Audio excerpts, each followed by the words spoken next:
पुण्यातील मंगेशकर रुग्णालयावर अजित पवारांचा संताप। धर्मादाय रुग्णालयाला सरकारकडून निधी मिळतो, मग ते पैसे काय पुजायला ठेवलेत का? अजितदादांचा सवाल। तर हॉस्पिटल सरकारने ताब्यात घेण्याची उदयनराजेंची मागणी।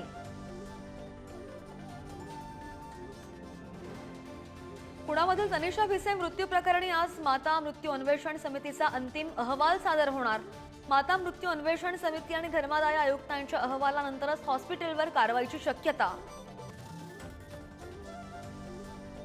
अमित शहा 2 दिवस महाराष्ट्र दौऱ्यावर। आज पुण्यामध्ये आगमन, उद्या रायगडावर जाणार, तर दिल्लीला निघण्याअगोदर मुंबईमधील सह्याद्री अतिथीगृहावर महायुतीच्या नेत्यांसोबत बैठक सुद्धा घेणार।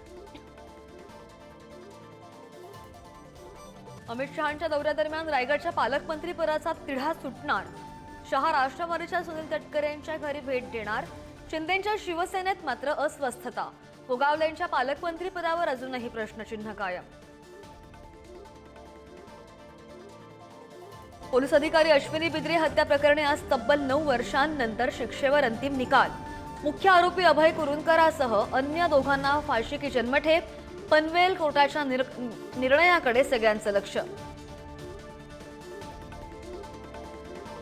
बारामतीच्या कोऱ्हाळे गावात तरुणांच्या त्रासाला कंटाळून शाळकरी मुलीची आत्महत्या।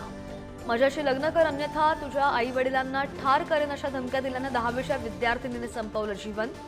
4 जणांविरोधात गुन्हा दाखल।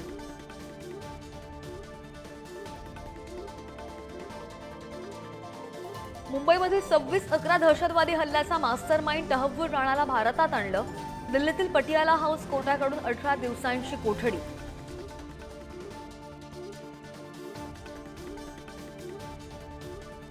महात्मा फुलेंची आज 197वी जयंती।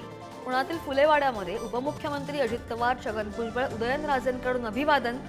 ज्योतिबांचं भव्य स्मारक बांधण्याची अजितदादांकडून घोषणा।